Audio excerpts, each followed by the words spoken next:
नमस्कार। अगस्त के महीने में देश में खाने के तेलों का रिकॉर्ड इंपोर्ट हुआ है, जिसमें सबसे बड़ी हिस्सेदारी पाम तेल की है। बड़ी बात यह है कि पाम ऑयल का इंपोर्ट लगातार 9वें महीने भारत में चढ़ा है। ऐसे में सवाल ये उठता है कि क्यों बढ़ रहे हैं खाने के तेल के इंपोर्ट ड्यूटी का कितना फायदा यहाँ पर है, त्योहारों से पहले कितनी कीमतों में अवेलेबिलिटी और गिरावट देखने को मिल सकती है। इस पर चर्चा करने के लिए हमारे साथ एक खास पैनल मौजूद है। हमारे साथ है CKED डॉक्टर बीवी मेहता, सनवन ग्रुप के CEO Sandeep Bajoria, GVN research के मैनेजिंग पार्टनर नीरव देसाई। आप सभी का कार्यक्रम में स्वागत है। आप सभी खाने के तेलों के अच्छे खासे यहाँ पर प्लेयर्स हैं, जानकार भी हैं। आपसे जानना चाहेंगे कि इस साल ऐसा तो क्या हुआ है कि हमने रिकॉर्ड तोड़ इंपोर्ट्स यहाँ पर आते हुए देखे हैं। डॉक्टर मेहता, पहले आपसे जान लेते हैं नंबर्स यहाँ पर, क्योंकि जुलाई में रिकॉर्ड इंपोर्ट था और हमने उस टाइम पे भी इंडस्ट्री से बात की थी। अगस्त में एक नया रिकॉर्ड यहाँ पर बनता हुआ नजर आया है। हम ये भी जानते हैं कि पाम तेल की हिस्सेदारी इसमें सबसे ज्यादा है यहाँ पर, लेकिन अगर वो नंबर्स आप हमारे लिए ब्रेक डाउन कर सकें। देखिए, अप टू अगस्त जो इंपोर्ट का नंबर है 140 लाख के करीब है और सितंबर अक्टूबर 2 महीने बाकी है, तो जो मेरे को लग रहा है कि 25 से 30 लाख टन और आएगा। तो ऑल टुगेदर 165 लाख टन आएगा, जब 170 तक पहुंचेंगे। जो लास्ट टाइम 140 था, 140 से सामने 165, 170, 25 से 30 लाख टन ज्यादा इंपोर्ट होने वाला है। और पाम देखे तो सबसे ज्यादा पाम आ रहा है और पाम का तो रिकॉर्ड हो जाएगा, कम से कम 11 मिलियन टन पाम आने की संभावना है अप टू अक्टूबर। और India is being used as a dumping ground now. Normally जो गैप है डिमांड सप्लाई का, we need about 1 million tonne import, additional import, but this year unbelievable. उसका एक और भी रीजन है, जब भी गवर्नमेंट प्राइस ऊपर गई तभी ड्यूटी थी कम करती पर अभी जो प्राइस आधी हो गई, पर ड्यूटी भी पुरानी रही, 5.5% में आज आ रहा है। उसका भी वजह है कि भाई इतना इंपोर्ट हो रहा है। थोड़ा हो सकता है कि भाई लोगों को ऐसा लगा था कि एल नीनो होगा, शायद शॉर्टेज होगी, ये होगा। एल नीनो की भी इतनी इम्पैक्ट नहीं है। और जो अभी सितंबर के महीने का जो IMD का forecast, again it will be nearly normal. तो मेरे ख्याल से ज्यादा तकलीफ नहीं होगी क्रॉप में भी। और लास्ट का भी अगर हम क्रॉप देखें कि सोयाबीन 120 लाख टन, तो उसमें कैरी फॉरवर्ड जो बोल रहा है कि 20 से 25 लाख टन तो कैरी फॉरवर्ड हो जाएगा। तो that's ample domestic supply. Still we are importing such a large quantity.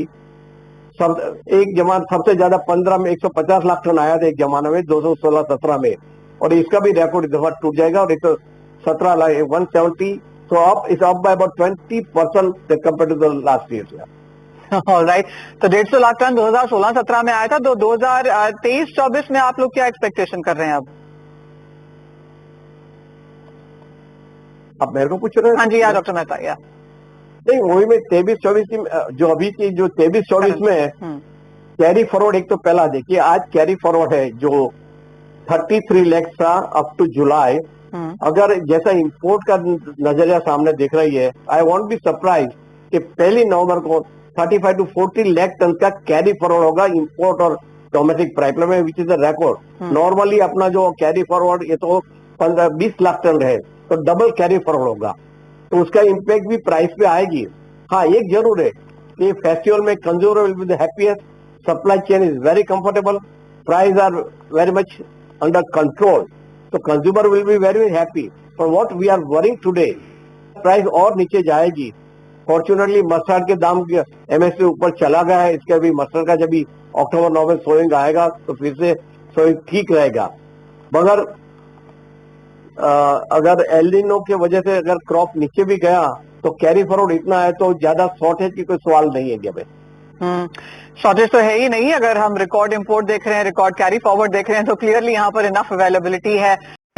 एक जो पॉजिटिव डॉक्टर मेहता आप मुझे बता रहे थे वो ये था कि इवन एज इंपोर्ट नंबर्स यहाँ पर बड़े हैं, लेकिन इंपोर्ट बिल पे कोई बहुत ज्यादा बड़ा फर्क हमने आता हुआ नहीं देखा है। लास्ट ईयर जो हमने इंपोर्ट बिल था 1.56 लाख करोड़ का था, ये साल 140 लाख के सामने 117 लाख भी आए गए, फिर भी बिल मेरे ख्याल से 130 लाख 1.3 लाख करोड़ से ज्यादा नहीं होगा, क्योंकि प्राइस काफी लगभग 40 से 50% कम है। जो लास्ट ईयर की प्राइस थी उसे प्राइस काफी कम है। इसके लिए इंपोर्ट बिल नहीं बढ़ेगा, वो तो सही है। पर एक जो आज ये बता रहे थे जो नीरव भाई, एक मैं जरूर बताऊंगा कि जो ग्रोथ है, overall growth, we add about 20 million people every year, plus per capita income is rising, particularly middle class. तो मिडिल क्लास में 50% कॉन्स्टिट्यूट नियर मिडिल क्लास, वहां जो इनकम बढ़ रही है तो पर कैपिटा कंजम्पशन बढ़ रहा है। तो ओवरऑल अगर हम दोनों साथ में मिला ले, 2 करोड़ की आबादी बढ़ रही है और साथ में 2 से 3% पर कैपिटा इनकम जो लेके, तो कम से 3 से 4% का बढ़ोतरी हर साल मिलेगी। आज हम 24 मिलियन यूज कर रहे हैं, तो अगले साल हमको 25-25.5 मिलियन लगेगा ही तेल। क्योंकि आपको, हम पहले बोलते थे कि 1 मिलियन ज्यादा चाहिए, पर अभी जैसे प्राइस नीचे गिरी हुई है और कम से कम एक 1.2-1.5 मिलियन एक्स्ट्रा चाहिए, whether it come from domestic sources or it come from the import side, of course. तो ये एक चीज है जो सभी तबकों को यहाँ पर काफी हद तक सेटिस्फाइड रख सकती है। बहुत शुक्रिया हमारे साथ जुड़ने के लिए, and as always Sandeep ji, Neeraj ji, doctor Mehta, उस डिटेल डिस्कशन के लिए खाने के तेलों में। हमें बहुत बेहतरीन पैनल है आप सभी लोग, बहुत शुक्रिया आपके समय के लिए। और ब्रेक में